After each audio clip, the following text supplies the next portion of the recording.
Alors, comme je disais au début de la célébration, Normand et moi avons décidé que ce matin, on voulait faire un peu ce qu'on a fait à Shawbridge en décembre, c'est-à-dire vous donner une idée de ce que ça fait en hiver, en été, au printemps, un étudiant et une superviseure. Alors, normalement, ce qu'on fait, c'est une fois par semaine, on se retrouve et comme je disais, c'est Normand qui a les deux mains sur le volant. C'est lui qui décide le sujet, qui choisit le sujet de notre échange. Il amène une question qui a un lien avec ses objectifs d'apprentissage. Alors, ce n'est pas moi ni le ministère régional des Laurentides qui dit tu vas faire ci, tu vas faire ça pendant ton stage. C'est vraiment l'étudiant qui dit mais moi, je veux apprendre ou pratiquer ou améliorer ou affiner mes habiletés dans tel domaine. Alors, à chaque semaine, Normand amène un sujet, quelque chose qu'il a vécu pendant la semaine et on prend du temps pour faire une réflexion théologique sur cette expérience. Quel éclairage la tradition, la Bible jette sur ce qu'il a vécu. Et on essaie d'approfondir, justement, d'aller en eau profonde avec ça pour poursuivre sa formation. Ce matin, ce qui va être un peu différent, c'est qu'on va partir du texte, plutôt de partir de l'expérience. On va partir des textes qui ont été lus pour voir le lien que ces textes peuvent avoir avec les objectifs d'apprentissage de Normand Robert. Alors, premièrement, Normand, comme on va parler de tes objectifs, peux-tu nous dire un mot, en quelques mots, quels sont tes objectifs d'apprentissage? Alors, j'avais 3 objectifs d'apprentissage cette année. Le premier, c'est clarifier mon sens de l'appel. Donc, ça veut dire quoi ça? Ça veut dire je cherche à savoir ce que Dieu m'appelle à faire dans la vie, où, puis comment il veut que je rende service. En bref, clarifier ma vocation, ma place, trouver ma place, mais trouver aussi mes points forts, mes points faibles, puis les points où il n'y a pas de service au numéro que tu as composé. Ça fait partie de la job, ça. Deuxièmement, j'avais dans mes objectifs le désir de comprendre c'est quoi les soins pastoraux, les soins spirituels, des fois on appelle aussi, versus des conversations qu'on peut avoir entre amis ou quand on nous demande conseil. Puis qu'est-ce qui se passe aussi, la différence entre les soins pastoraux, les soins spirituels, puis une session de psychothérapie, par exemple. Puis dans des conversations ou des rencontres pastorales, comment on intègre la réflexion théologique dans ces conversations-là. J'ai appris plein d'affaires, mais comment on met ça en mots après ça. Et je vois l'accompagnement spirituel comme un art et une sagesse. Un art, ça s'apprend, en tout cas, depuis beaucoup de siècles, ça s'apprend avec un maître. Et puis moi, je suis chanceux, je suis tombé sur un maître au féminin, c'est dans la troisième chose que je voulais, c'est de trouver ma voix puis mon style en tant qu'animateur du culte ou en tant que pasteur ou ministre. Moi, j'ai de l'expérience devant le public, comme j'ai été chanteur, j'ai été comédien. Fait que j'ai l'habitude de me retrouver devant des foules, mais dépendamment où tu atterris, tu dois changer un peu ton approche. C'est vrai dans le monde des arts visuels, des arts de la scène, mais c'est vrai aussi dans d'autres pratiques là, où on s'adresse à des personnes. Puis, je vais être capable de mener des célébrations liturgiques qui sont priantes, mais tout en étant authentique et moi-même. Pas essayer d'être d'autres choses. Avec mes bons jours puis mes mauvais jours, puis être authentique, là, être honnête et créatif. Fait que voilà, ça, c'était mes objectifs pour l'année. Bon. Alors, revenons au texte. Quel lien est-ce que tu vois entre ces textes puis tes objectifs d'apprentissage ou quelle lumière est-ce que ces textes jettent sur tes objectifs? Mais puis quand tu disais tantôt, quand on se rencontre à toutes les semaines, on part d'un événement puis on s'en va au texte.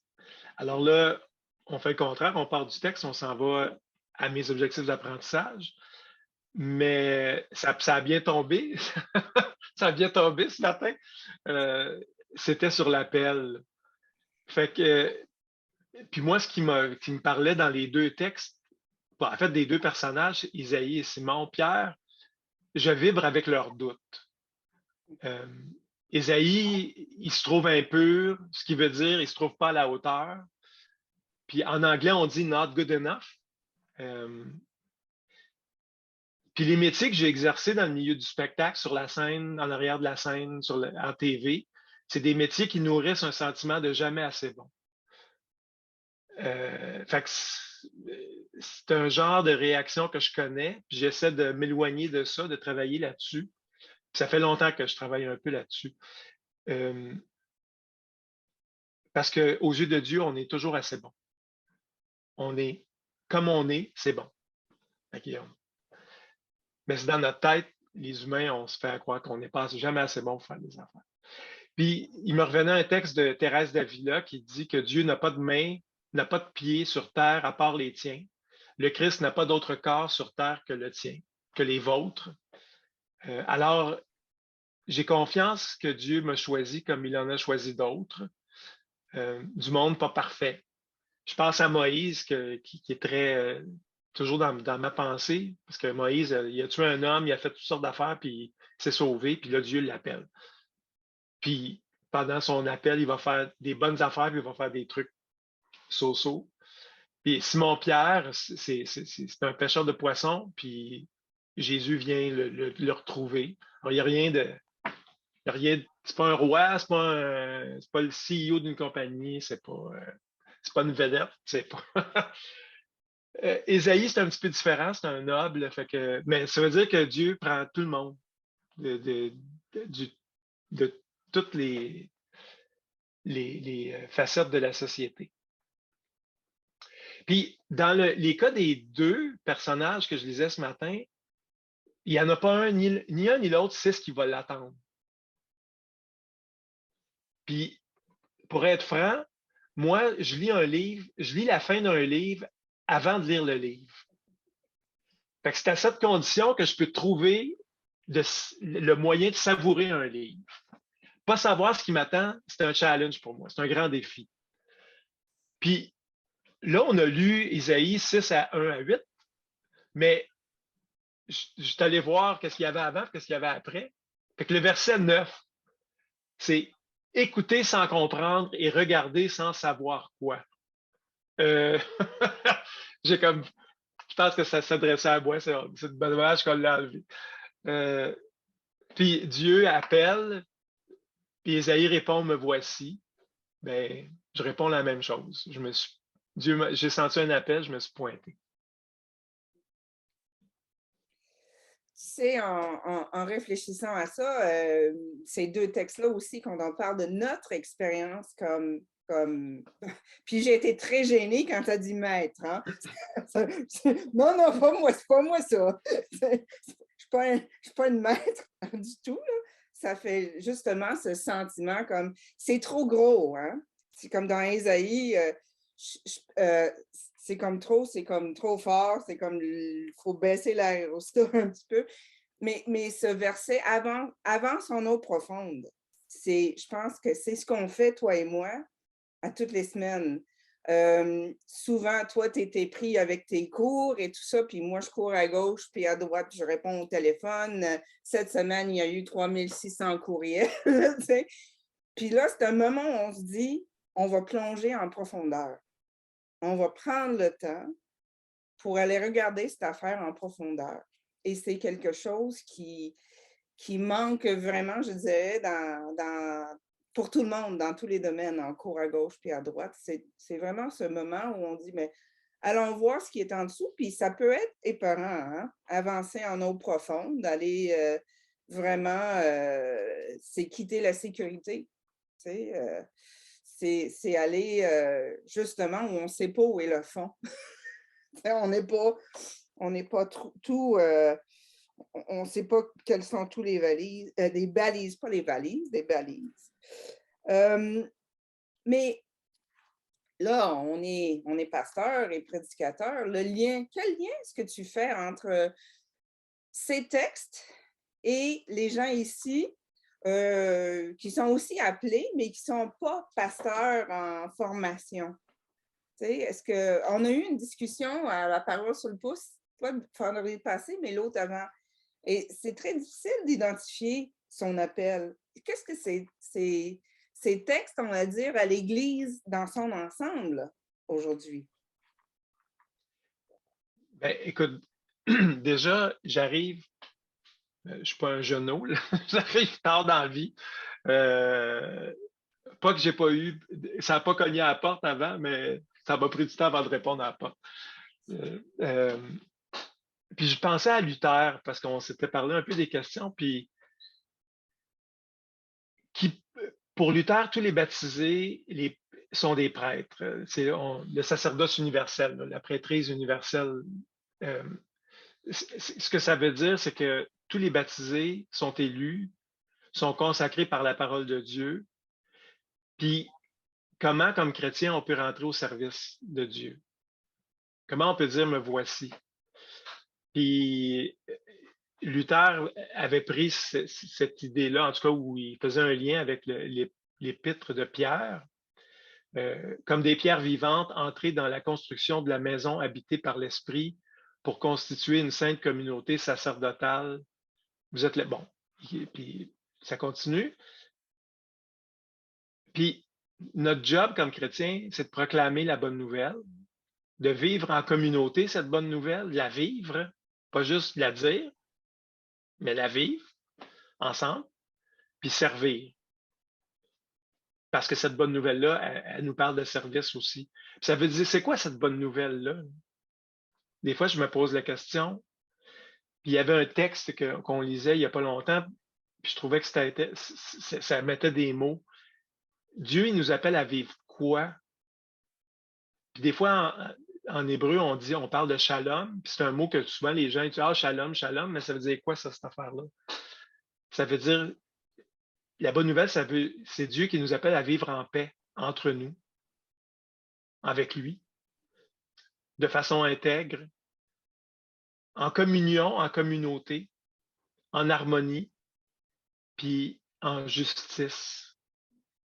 Fait que peu importe où on peut se retrouver dans la vie, dans l'Église, dans nos vies, dehors, là, sans être à l'Église le dimanche matin, c'est ça qu'on a à vivre ensemble. Puis si on veut vivre l'harmonie, le service, la justice, ben, comment on démontre ça à l'extérieur de notre Église, à l'extérieur de notre... Puis chacun a sa réponse. Fait que je me dis, dans le fond, là, pas le règlement, mais la façon dont Dieu nous appelle à vivre, c'est d'aimer Dieu, d'aimer son prochain, puis d'aimer son prochain comme soi-même. Ben, c'est ça notre job. Puis on a tous un rôle. C'est juste qu'il faut le trouver. Il faut se poser la question, où est-ce que je peux le mieux servir? Puis dire, je suis là.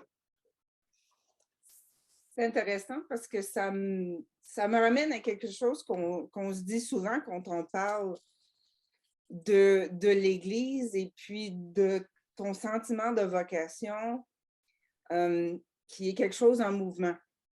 Avancer en eau profonde, c'est pas maintenir ce qui existe, c'est un mouvement. Un bateau, ça ne bouge pas comme un camion. On parlait des camions dans les rues, là. C'est gros, solide, puis ça. Un bateau, c'est surtout une barque. Ça bouge. Pour moi, il y a quelque chose aussi dans le fait de bouger, d'avancer. C'est pas quelque chose de solide. C'est pas une construction. Je dirais la différence pour moi. Et toi, souvent, tu me dis que tu te sens appelé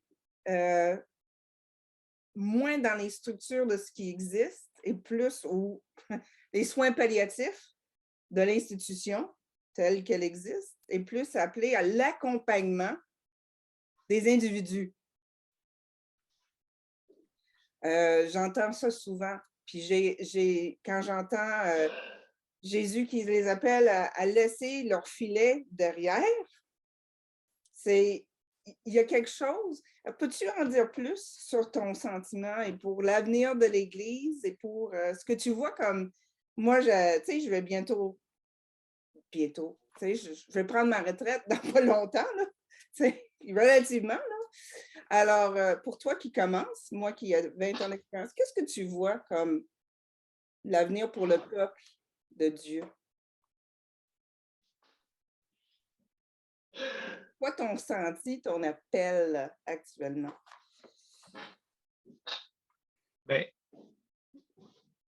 je te le dis souvent, moi, je suis arrivé dans mes études. En fait, les études, c'était un moyen pour moi de savoir mieux comment on fait pour accompagner des gens en soins palliatifs. Surtout, cette idée-là est née en moi quand on a commencé à parler de soins, de l'aide à mourir, si tu veux. Parce que je lisais beaucoup de je lisais sur des personnes qui accompagnaient des personnes qui demandaient l'aide médicale à mourir, puis qu'ils n'étaient pas d'accord ou qu'il y avait des réticences. Fait que là, ben, je me disais, dans ma tête, puis dans mon cœur, Dieu, il n'arrête pas de nous aimer parce qu'on ne veut plus souffrir ou parce qu'on on demande une aide pour s'en aller plus vite. Euh, Puis pour toutes sortes de raisons, des fois, il y a des gens qui ne pensent pas comme ça, puis c'est correct.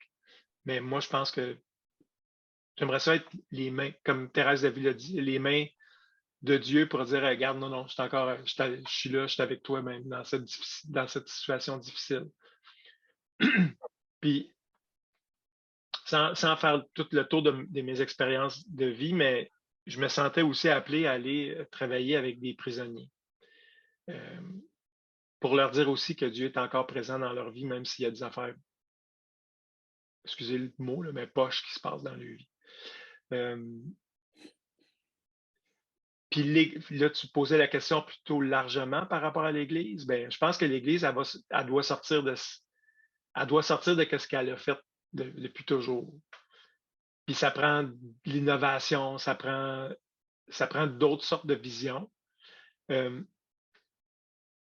Puis je vais vous donner, puis il y a un truc que je suis en train de développer, en tout cas, qui est là dans ma vie, comme je parlais d'un lab spirituel, c'est-à-dire d'offrir des services pastoraux différemment, d'offrir un lieu pour que les gens viennent réfléchir à leur spiritualité, mais aussi des services pastoraux qui sortent du lieu où on se réunit habituellement. Mais je vous donne un exemple. Ça fait 2, 3 fois qu'il y a, où j'habite, il y a des gens du CLSC qui viennent aider ma maman qui vit avec nous. Puis il me disait, qu'est-ce que vous faites dans la vie? Tu sais, je disais, je suis étudiant en maîtrise, je fais de la théologie, puis j'aimerais ça faire des soins palliatifs ou travailler en prison, puis peut-être dans une communauté de foi. On verra où est-ce que Dieu va m'appeler, puis il va me vouloir que je travaille. Puis une des infirmières a dit, il y a beaucoup de demandes pour ça. Ça, oui.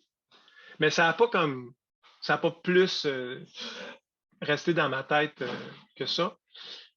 Puis il y a mon voisin ici, sa maman a 98 ans, puis elle souffre beaucoup, puis elle vient de demander l'aide médicale à mourir, puis ils lui ont accordé euh, que ça arrive. Fait que, et puis là, ça fait 2, 3 conversations que j'ai avec les infirmières au CLSC. Fait qu'il y a des gens qui ne se retrouvent plus dans le milieu hospitalier ou dans des milieux de soins palliatifs qui font tout ça chez eux. J'ai une de mes tantes qui a fait la même chose. Alors, je me dis, ben, peut-être que c'est une des façons aussi là, que la communauté chrétienne, nos communautés chrétiennes peuvent aller vers ces gens-là qui ne se retrouveront pas dans des endroits où il y a des soins pastoraux qui sont offerts aux gens qui sont en soins palliatifs. Fait que je me dis, ça, c'est une belle. Notre société, elle change. Il faut l'observer, il faut voir où est-ce qu'on va être utile. Hors les murs. Ce que j'entends, j'ai un. Puis on va clore parce qu'on pourrait passer 1 heure et demie, là. Mais ce que j'entends, 2 choses dans ton idée de lab spirituel, c'était aussi cette idée d'aller en profondeur, hein. C'est vivre des expériences, réfléchir à sa spiritualité.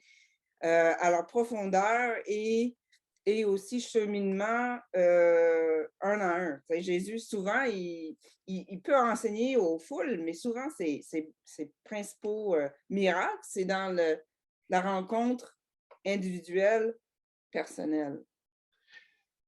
J'aimerais juste finir avec la mission de l'Église. Mmh. La mission de l'Église, est-ce que c'est rester dans un bâtiment et appeler le monde à venir chez nous?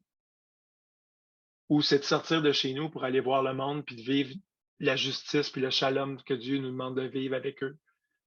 Puis Jésus, présentement, dans notre histoire, ben, il est allé dans le bateau avec les pêcheurs sur l'eau. Il ne s'est pas enfermé dans une synagogue et dit, ben, venez donc voir, je vais être là. Je vais être là de 9 heures à 8 heures. De 9 heures à 8 heures, ce serait vraiment un miracle. Oui, ben oui, mais de 9 à 5 d'abord. Et c'est ça, tout ça sur la parole, sur ta parole, puisque tu le dis.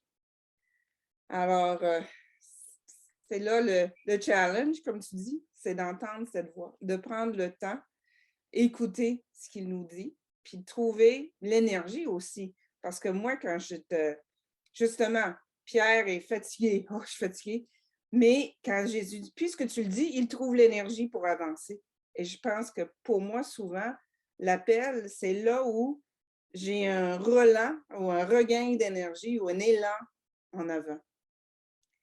Alors, prenons un moment pour plonger en profondeur, puis sonder nos profondeurs pour nous poser la question, où est-ce que nous ressentons cette énergie qui nous propulserait en avant, individuellement et comme communauté de foi? Merci, Normand, c'était plaisant.